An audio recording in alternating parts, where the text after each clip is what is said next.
Halo teman-teman, berjumpa lagi dengan saya Pak Giri. Teman-teman, saya akan memberikan tips bagaimana membedakan bayangan nyata dan bayangan maya pada sebuah cermin atau lensa. Yang pertama, ketika sebuah cermin, ketika kita bercermin dan ada bayangan, itu disebutnya bayangan maya. Mudah ya. Ketika kita bercermin dan ada bayangan, pasti itu namanya bayangan maya. Lihat, saya bawa contoh sendok ini teman-teman. Nah, kalau kalian lihat nih sendok ini, ketika saya tunjukkan di sini akan ada bayangan jari saya nih di sini. Maka itu disebutnya bayangan maya. Saya balik sendok ini.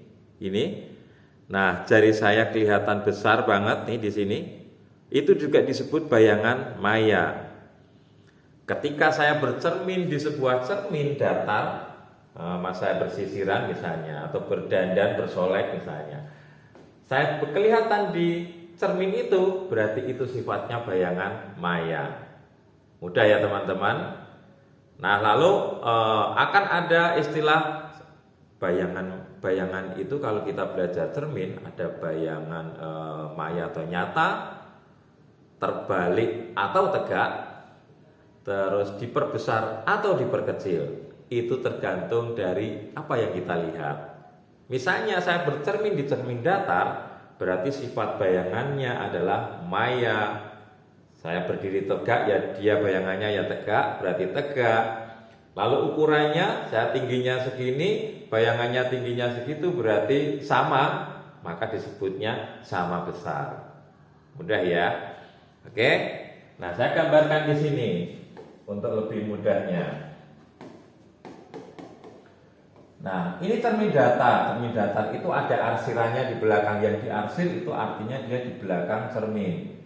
Jadi kalau misalnya nih saya ngaca di sini, bayangan saya kelihatan, ini lantainya, tingginya seolah-olah bayangan itu ada di belakang sini. Seolah-olah saja nih ya, seolah-olah. Nah, itu disebutnya bayangan maya. Tegak karena sama-sama berdiri, ukurannya tinggi badan ini sama nih. Tinggi badan di sini dengan tinggi di sini sama, berarti namanya sama besar. Mudah bukan? Itu namanya kita melihat sifat dari bayangan sebuah cermin.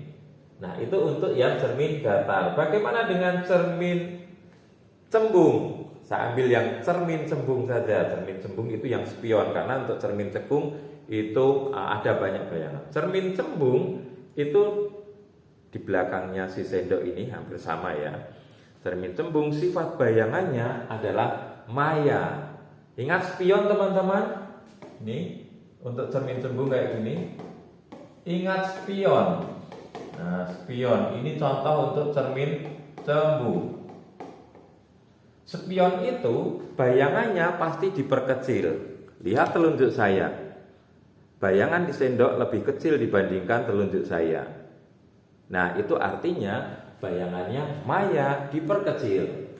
Maya diperkecil.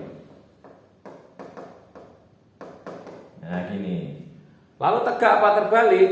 Jelas tegak. Namanya spion kendaraan, ketika kita melihat belakangnya, kendaraan di belakang kan tidak terbalik ya kan, rodanya nggak ada di atas tapi tetap berada di bawah. Nah, itu yang namanya maya diperkecil dan tegak.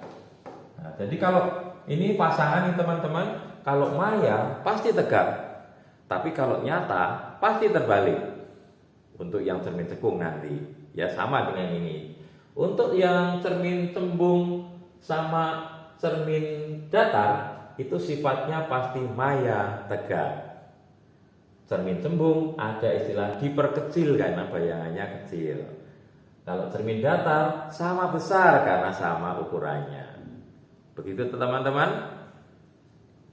Terima kasih dan sukses selalu buat kalian semua di rumah.